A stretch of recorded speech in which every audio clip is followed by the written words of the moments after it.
సందీప్ రెడ్డి వంగ ప్రస్తుతం టాలీవుడ్లోనే కాకుండా బాలీవుడ్లో కూడా మారుమోగుతున్న పేరు. ఇక్కడి నుంచి వెళ్ళి బొంబాయిని గడగడలాడిస్తున్నాడు. కంటెంట్ ఉంటే కోట్లు కురిపించడం పెద్ద విషయం ఏమీ కాదంటూ సందీప్ రెడ్డి వంగ మరోసారి నిరూపించాడు. యానిమల్ సినిమాతో బాలీవుడ్ని భయపడటమే కాకుండా వాళ్ళ కుంచిత మనస్తత్వాన్ని, కుళ్ళు రాజకీయాలను వారి మీడియా ద్వారా బట్టబయలు చేశాడు. ఇతని టేకింగ్ మాత్రమే కాకుండా డేరింగ్కి కూడా అక్కడి వాళ్ళు వణికిపోతున్నారు. కుర్ర హీరోలతోనే ఈ స్థాయి హిట్లు కొడుతున్న సందీప్ రెడ్డి వంగ చిరంజీవితో మూవీ చేస్తే ఇంకేమైనా ఉంటుందా? అయితే ఆ కాంబో కూడా సిల్వర్ స్క్రీన్ మీద సెట్ అయ్యే దాఖలాలు అయితే కనిపిస్తున్నాయి. అందుకు డైరెక్టర్ కూడా హింట్ ఇచ్చేశాడు. కుర్ర హీరోలతోనే ఇలాంటి హిట్స్ ఇస్తున్న డైరెక్టర్ మెగాస్టార్తో ఒక సినిమా చేయాలని ఫ్యాన్స్ ఎప్పటి నుంచో కోరుకుంటున్నారు.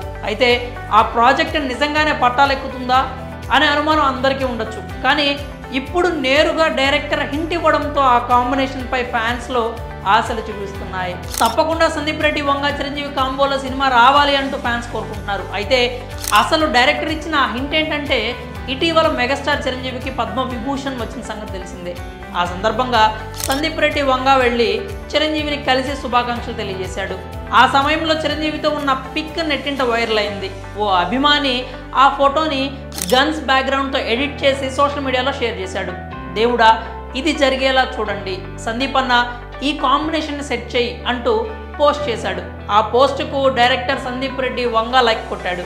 ఇంకేముంది, డైరెక్టర్ హింట్ ఇచ్చేశాడు అంటూ మెగా ఫ్యాన్స్ సంబరాలు చేసుకుంటున్నారు. సందీప్ రెడ్డి కూడా గతంలో చిరంజీవితో సినిమా చేయాలని ఉందని తన మనసులో మాట బయటపెట్టాడు.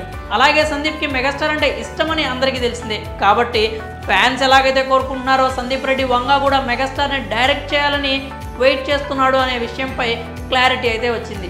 ఇంకేముంది, సందీప్ చిరు ఎలాంటి కథతో వస్తారు, ఎప్పుడు వస్తారు అంటూ ఇప్పటి నుంచే ఫ్యాన్స్ ఊహాగానాలు మొదలుపెట్టారు. మరి సందీప్ చిరు కాంబినేషన్లో సినిమా వస్తే ఎలా ఉంటుంది, ఎలాంటి కథతో వస్తే బాగుంటుంది, మీ అభిప్రాయాలని కామెంట్స్ రూపంలో తెలియజేయండి.